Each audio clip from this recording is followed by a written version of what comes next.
I'm delighted to be joined by Joe Byrnes of the Seventh Heaven pod.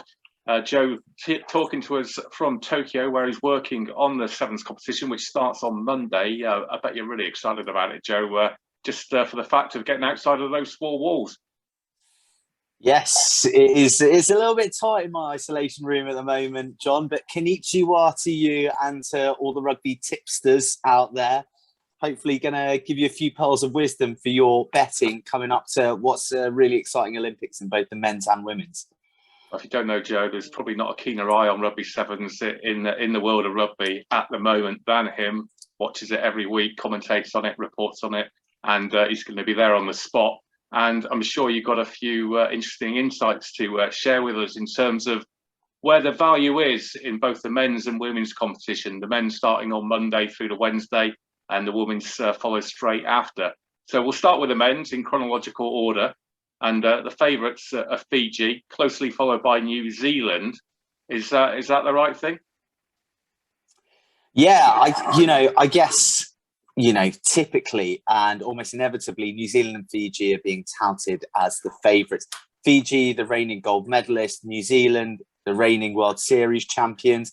And it'd be pretty smart money, but you're going to get some short odds on them. New Zealand are in a group with Australia, Argentina and South Korea, and they're pretty much your favourites to progress through as top of the group from there. Now, the big thing with progressing from Group A, Pool A rather, at the top, is that they will not play another team that has come first in their pool on their way to the final until they reach the final. That is presuming they win all those games. But it is without doubt the easiest route to the final. Top Pool A, you'll play the worst seeded team in the quarterfinals, and then you'll play a second place team in the semis, and then you'll be in the final. So there's a lot to think about there. As far as Fiji are concerned, well, they've just beaten New Zealand in the Oceania Sevens. So they are looking good. They've got a gun team. They brought in Semi Rendrada just to up the ante a little bit more for everybody who, for many people, is the best player in the world. And of course, they've got that gold medal, the first ever in their country's history, that they're going to be looking to protect and to bring back home. So those are two quite short odds, as you mentioned. I think Fiji going in at the moment as 2-1 favourites.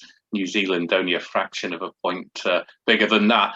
But there are some big odds teams who have impressed of late. Argentina's one that has caught our eye. Yeah, looking at those two, I would go Fiji over New Zealand. I know that they're the favourites, but that's just the way I'm feeling at the moment. I think that Fiji, but looking at those longer odds teams, Argentina have won nearly every game they played in 2021. They played in the Madrid tournament that was put on by World Rugby. They then went to Dubai and they won there. And then recently they won in LA. So in that frame, they've taken on Kenya, they've taken on USA, they've taken on GB, they've taken on Canada, and they prevailed. So I think that they are a really good bet. They're about 40-1. They only got missed out on progressing to the semi-finals in the last Olympics by virtue of Gaston Revol missing a drop kick in Golden Point extra time when they were drawing 0-0 with Team GB. They are wizened, but they've got a lot of variety across their game. So I think that's a really good bet, Argentina, if you're looking for longer odds. But the pick of the bunch has got to be Ireland.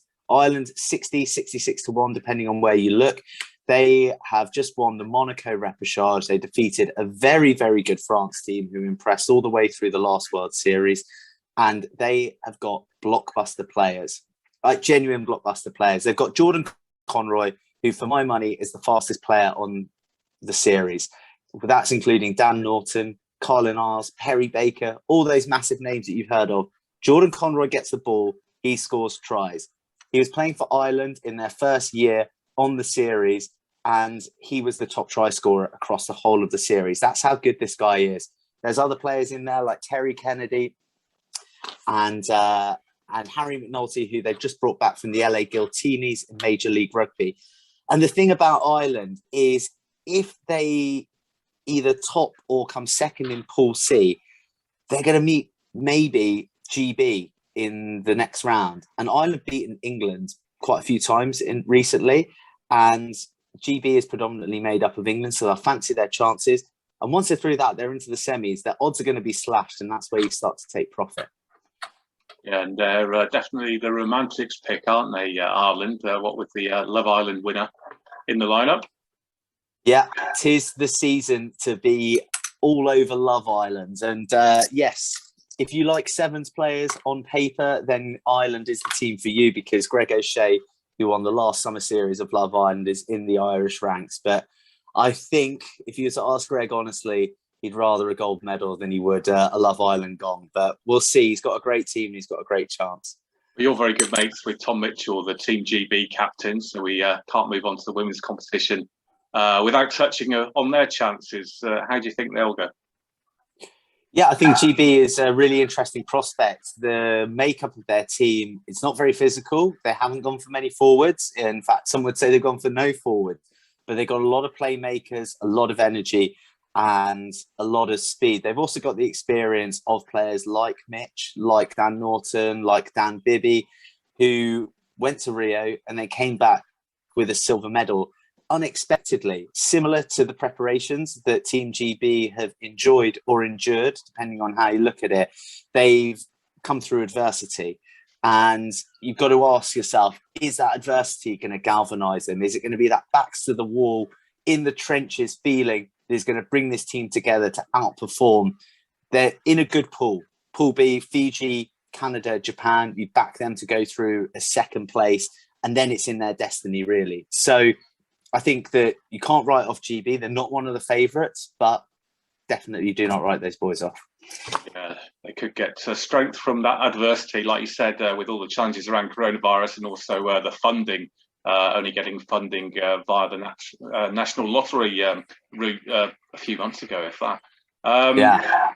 So the same applies with the Team GB women's team. Their place at Tokyo was uncertain until that funding came through. Can they make the most of it?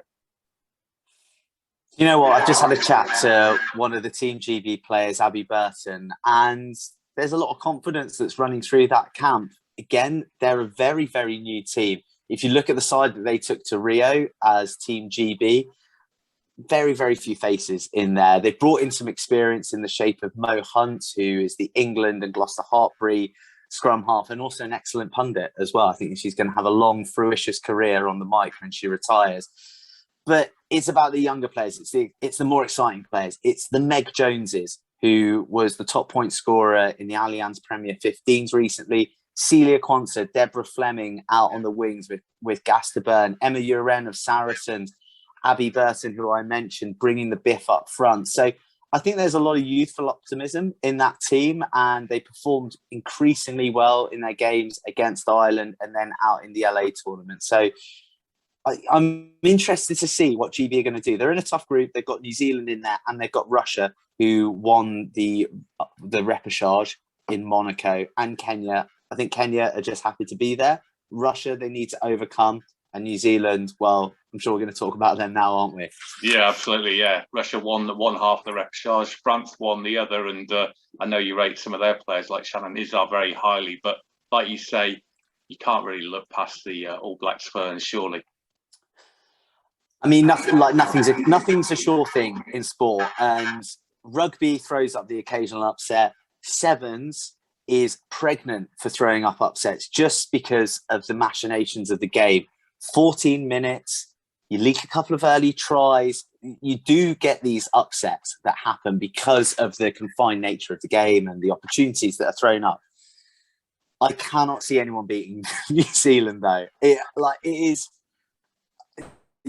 They are so good. They are so good, and you want to identify great players to keep your eye on. It's a team of blockbusters.